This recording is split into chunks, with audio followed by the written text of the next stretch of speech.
Coming up on Theater Talk. Michael Riedel does a great job with his column. He does, because he pisses everybody off. And I mean, isn't that what he's trying to do after all? He does a great job.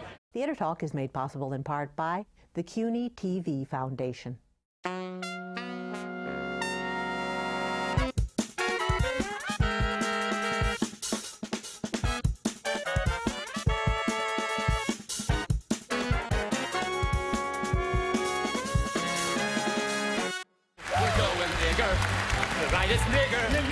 We've got cheerleaders, contortionists, and so, hey, he'll go a Fresh Sports Bar, change the channel to our show.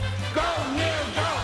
From New York City, this is Theater Talk. I'm Susan Haskins. I wish you weren't. You wish I weren't New York City or Susan Haskins? Susan Haskins. Why? Who would you like me to be? Don Imus, my new son. Oh, all right. So I'll give Don a call. We can trade. All right. I'm Michael Riedel of the New York Post. Yes, and as I said before, I'm Susan Haskins. Wow, did we get our Tony predictions wrong, Michael Riedel? Speak for yourself. I think I batted 101%. Oh, no, I'm now going to... I was in the ringer for Kinky Boots from the moment I saw the first preview. And now I'm ready. I was promoting Kinky Boots before anybody else was. And here's an insert. There's a good deal of support for Matilda, I think, from the Roadbow right now. So I would say Matilda. So it's a 3 for Matilda and 2 for Kinky Boots. Wrong, boys, wrong. Well, that just goes to show you I am 100% right every time I predict the Tony Awards.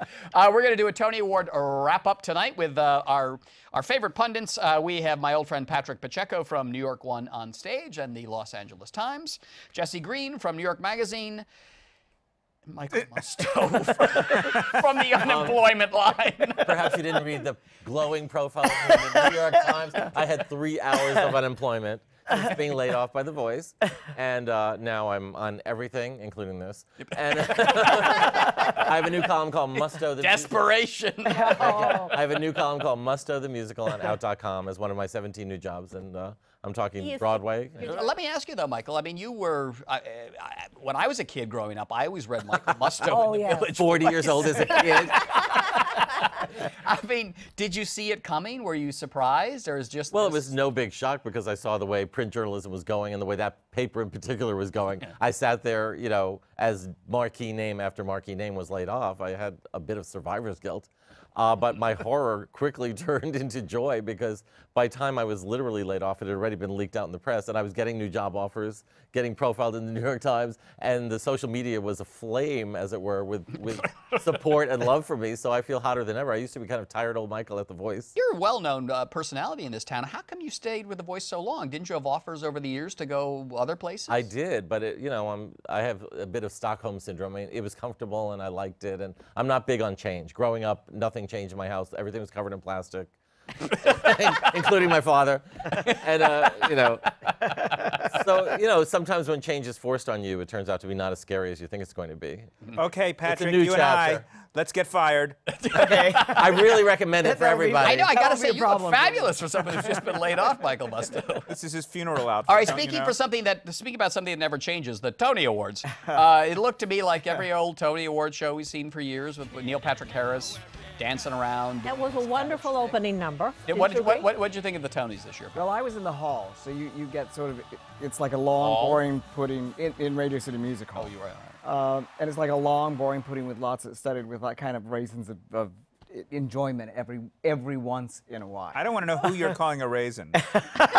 In the sun? You know, I don't think it was worse. I think it was actually a little better than before. The more it played to theater people and forgot about the audience it does not, in fact, have, You're right. The better it was. And then when they did those crazy, like, gathering random people from showbiz and putting them together and trying to appeal to middle America, I thought that was ridiculous. The ratings are up. Really? They are. 20%. Best since 2009. Really? 20% over zero. 20%. Over zero is still nobody. What's the math? What did you think of the show, Mike? I enjoyed it. It read like a giant commercial for Broadway, and that's Which what is it what should it's be. become. When I was a kid, when I was 40 and I was a kid, I would watch the Tonys and go, "Ooh, I want to see those shows." And this gave you a glimpse. And if something was terrible, the little Matilda girl hit a crazy note, I think. There'd be something else good coming around the bend. And even the commercials were literally commercials for Broadway, things with Berry Gordy and Motown. And I know, very. The thing that didn't work for me was having the people from the cast of the shows give away awards. I mean, number one, I thought. Well, that's because they couldn't get enough big names. Right, because I thought couldn't the Booker get let's Nathan? do it. Why didn't Nathan Lane get an award, or Harvey? he has an agent. All right, so let me ask you guys. The biggest surprise for me was Tom Hanks losing the Tony to Tracy Letts for Who's Afraid of Virginia Woolf. That was a real surprise, wasn't it, Patrick? I think that was the biggest upset of the evening. But again, I didn't think Tom Hanks was going to win. I thought that the spoiler No, for you said him Nathan, yeah. was going to be Nathan Lane. But I was pretty shocked. I was like, wait, they're voting for the best one? Because, see, let me ask you, though, Matilda. I mean, Matilda, to me, Kinky Boots is fun. I enjoy Kinky Boots. But Matilda is a superior show. Matilda is a terrific Broadway musical. Why do you think it lost to Kinky Boots? Well, you said two different things. You said it's a superior show, and you said it's a terrific Broadway musical. I'll give you the latter, but I'm not sure that it is the former. Both it and Kinky Boots have things that are not great about them and have things that are wonderful about them. I think Matilda made some mistakes in how it marketed itself.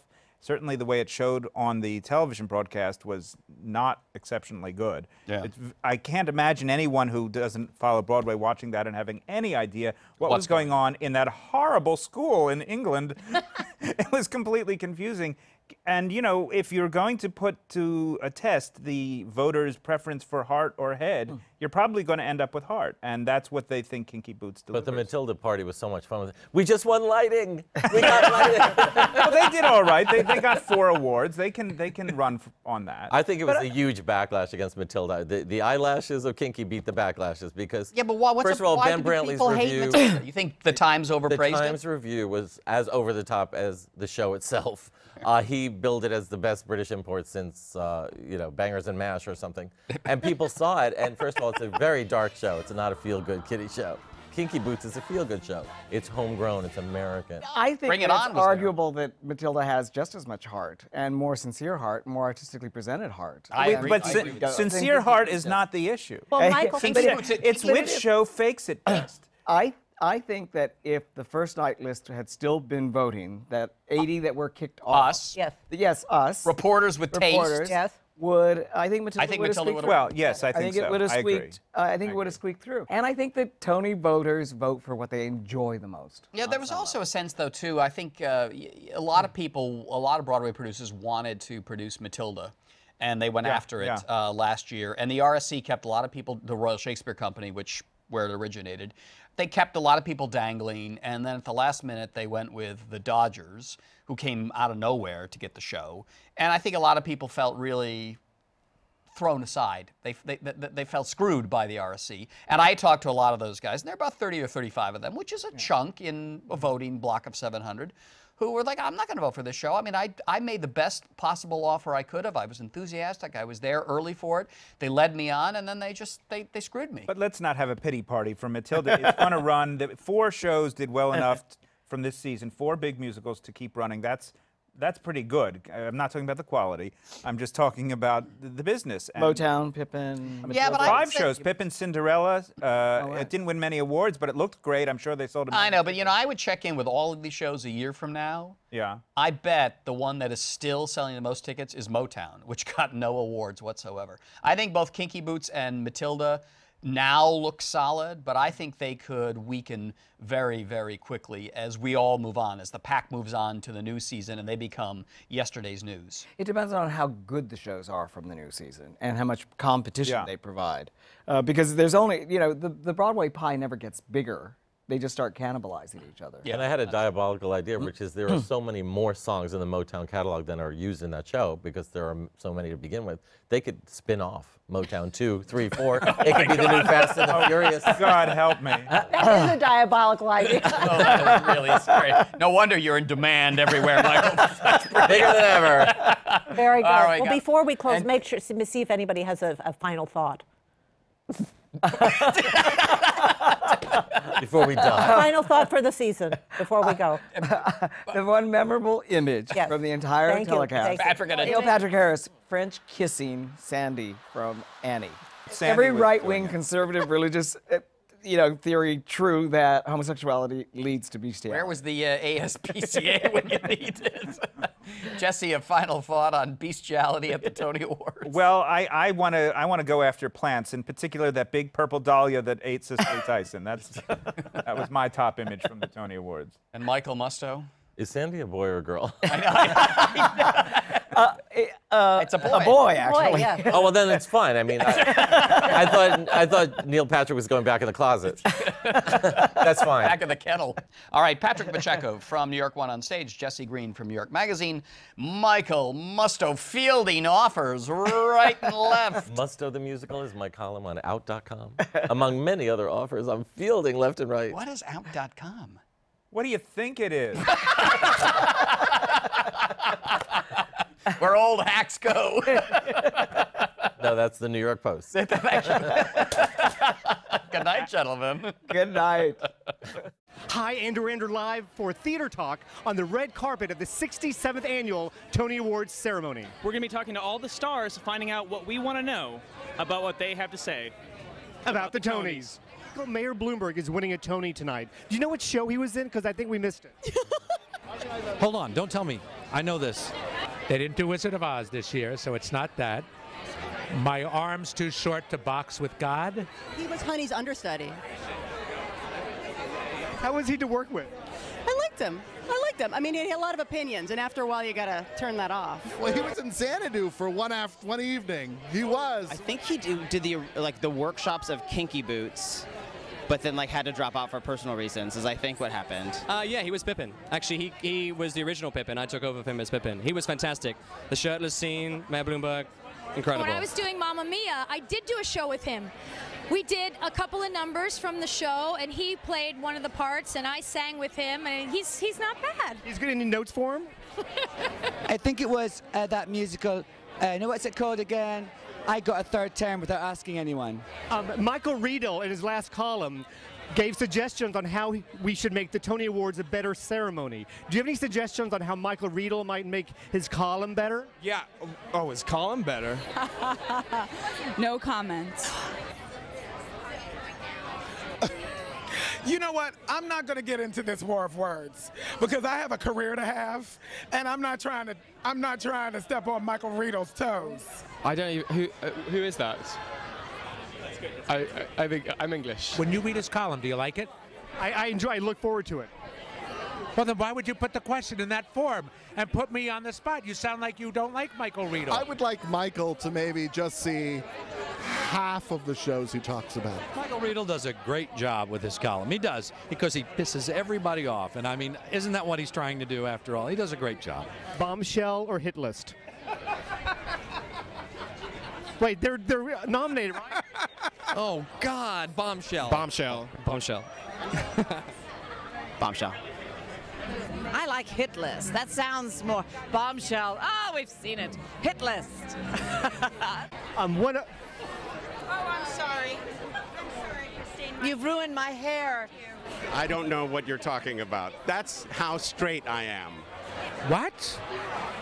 What are you saying? It's from Smash. Did you watch Smash? I'm only in the theater to a degree. I'll only take it to a point. I did an episode of Smash, and I played Kyle's mother. So I have to vote for Hit List because that's his show, and even though he's dead now. So sorry for your loss. Thank you so much. Thank you, my baby. But his show lives on. Great. Thank you again. Susan, I was in London about a year and a half ago, and I saw at a small little theater called the Finborough Theater. I think it seats about 12 people. I saw a play that everybody in London was talking about called Cornelius by J.B. Priestley. And it has now come to New York at 59 East 59th Street. A fine, fine play, long forgotten, I think, and it was discovered by very, very fine young director Sam Yates, who has brought it here to New York. Sam, welcome to Theater Talk. Thank you. And it stars an excellent actor, and he should be an excellent actor because it's in his genes, Mr. Alan Cox, who was father Brian Cox, is one of the great stage actors of all time. Well, there's not much record of the ones that existed before mechanical media, but he's good. He's You're up there. pretty damn good yourself, so let's move right along. It's true. And Alan plays the title character in Cornelius, which, Sam, tell us about this play, because it is a play that really speaks to our time today, about a small business that's unraveling in the aftermath of the Great Depression. How did you come across this rather obscure play, I have to say? Well, I'd worked at the Finborough Theatre in 2011 on another sort of rediscovered play called Mixed Marriage by St. John Irving.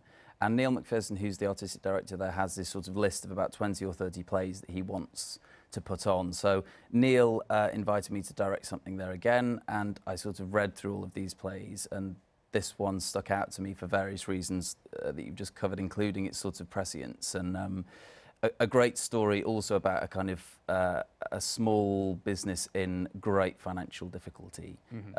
So it sort of felt to me very fresh and very sort of topical. But also at the heart of it had a great story and some terrific characters. And Alan, you're playing a character who he runs it's a middleman distribution kind of a company. And what's going on with the company? What are you trying to do to keep your head above the water at this point? Well, they're kind of crippled by international trade and the fact that England was tied into the gold standard in 1925, and they're trying to import aluminium from around the globe, particularly from Canada and France. So in this business of trying to kind of keep hardware manufacturers and the distributors of raw materials sweet, this tiny business who serve as the middlemen, sorting out all the invoices and the dockets and stuff, they find themselves going down. They can't pay the rent. The people are defaulting on payments. The transport companies are overcharging and putting hidden percentages on the stuff. But you're trying to keep up a front for the employees. I mean, you're the charming partner in the company. And one of the things I find interesting about the play is that it's a family. Everyone in the office is a family, and you have this responsibility not to let them down. Well, he's kind of an Edwardian gentleman. He's slightly not of the contemporary time, but it's that old value of decency and good manners and appropriate and inappropriate behavior. And he's very positive and doesn't allow negativity in front of the youngsters, because that would not be useful. And also, Sam, there's a sense too of something that has unraveled in all of the Western world today, that these people thought they probably would have jobs for life in this kind of company. You brought somebody in and you would spend your time there and you would get the gold watch after 65 years and go on. And now they're all learning that they're going to be tossed onto the scrap heap. Absolutely. And what was happening at the time in London was that there was the outcry about the student fees for university, because it used to be, it seemed, that you'd go to university and you'd walk out into a job, and suddenly there were thousands and thousands of people coming out of university with nothing to go to.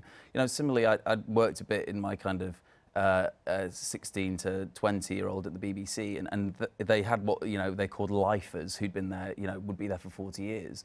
And suddenly they introduced these one-year contracts, so it was all changing, and it's kind of the last 10 years really, I think. Listen, I'm in the newspaper racket. Well, there we are. But also the BBC TV Centre, which was like a fact of my growing. I mean, I started acting when I was 5 years old, and I used to do things in the BBC Centre, which was sort of iconic. For that circular building. That's right, and it's gone because of new media again. And funnily enough, there's a thing aspected in the play, which is the 19-year-old office boy who is kind of ill-mannered, but his ambition is to work in wireless. Yes, that's wonderful. That's right. The idea that the wireless was a thing that was making communication so much faster. And the rest of you are skeptical. Absolutely. No, it's true. I mean, on every level, this play. I happen to think that Priestley is an underappreciated writer, at least in this country. But in this play, he really is getting at things that are going on today. That the way you used to do business is ending. Jobs for life are over with, and this kid who is into the wireless. Well, interesting enough, he was a great Yankophile. He loved America, and he came out to Arizona and got them to build a little shack so that he could write these quintessentially kind of London novels. It was very kind of strange. Priestley? I didn't know that. Oh, yeah. He went to Arizona? There's a book called Midnight on the Desert about 1935 when Cornelius was first produced in London. He came over to Broadway. One of his plays had been on without him being there, and then he came here to oversee the production of Eden's End, which didn't do very well here. But he loved it. He loved the kind of the the And dynamic, the vitality yeah, of America. absolutely, and also the contrast between the kind of the living circuit board of New York and the kind of the epic vistas of the Midwest, and he really.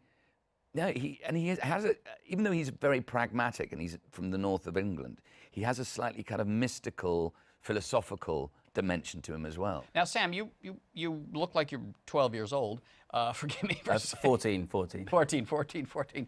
And you had extraordinary success with this play in London, because when I was over there, everybody was telling me, I mean, Charlie Spencer at the Telegraph and Matt Wolfe, all the major critics were saying, you've got to go out to the Finborough Theatre to see this play.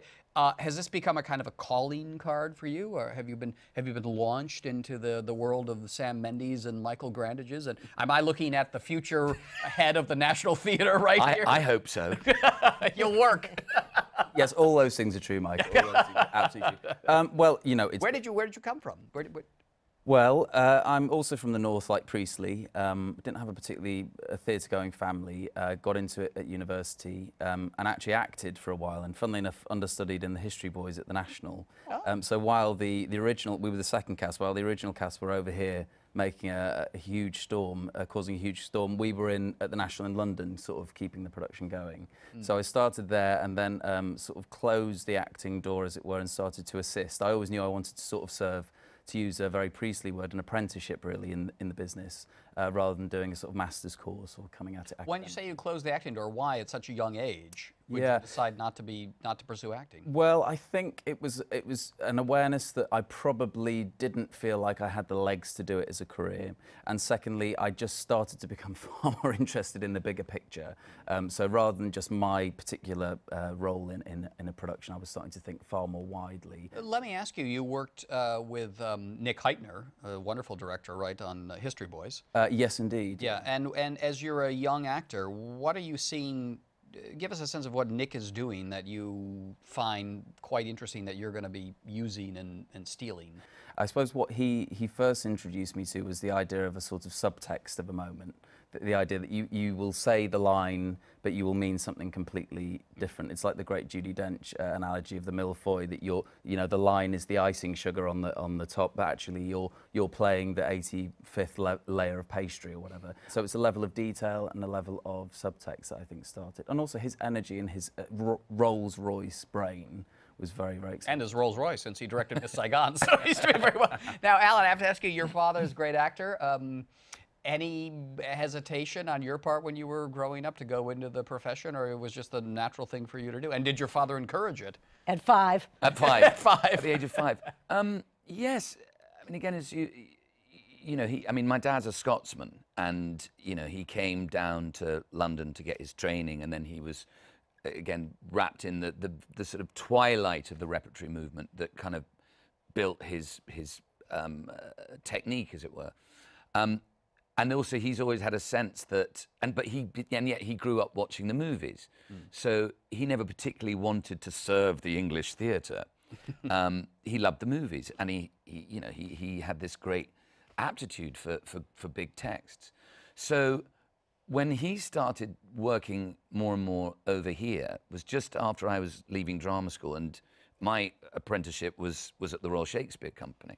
So. And then after the RSC, I went to the National Theatre, and then you kind of go, where next? So with my dad coming and working over here, there was always a sense of there's more territory than just serving the English theatre, but one also has to return back to that source that has kind of nourished you in the first place. What's the best advice your father's given you about making a career in this business? Don't let the bastards grind you down. That should stand you in good stead for a long time. Yeah. Did you ever feel overshadowed by him, though? No, he was tall when I was little. No, because, as my friend Toby Stevens said, Maggie Smith's son, right. and Robert Stevens' son as well. He said, he said, I'd be naive if I didn't think that, having parents within the industry didn't open a few doors, but once you get through those doors, you're kind of what you stand up in, and you're on your own. Yeah.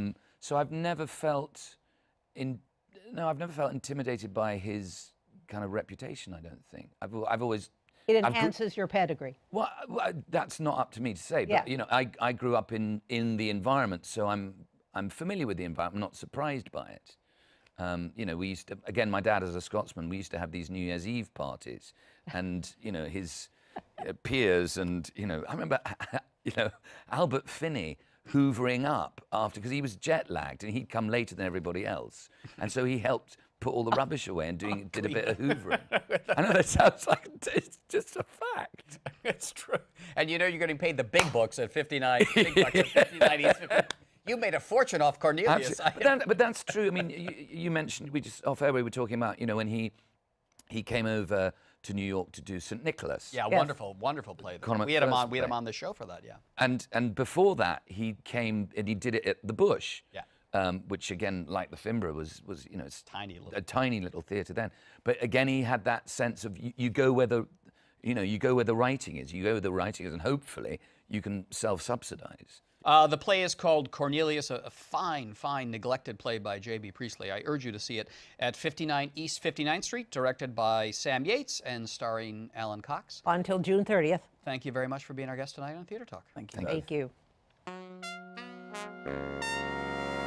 Our thanks to the Friends of Theatre Talk for their significant contribution to this production. Theatre Talk is made possible in part by the Frederick Lowe Foundation, the Eleanor Naylor Dana Charitable Trust, the Corey and Bob Donnelly Charitable Fund, the Noel Coward Foundation, Carrie J. Fries, the Dorothy Strelson Foundation, the New York City Department of Cultural Affairs, and the New York State Council on the Arts, a state agency.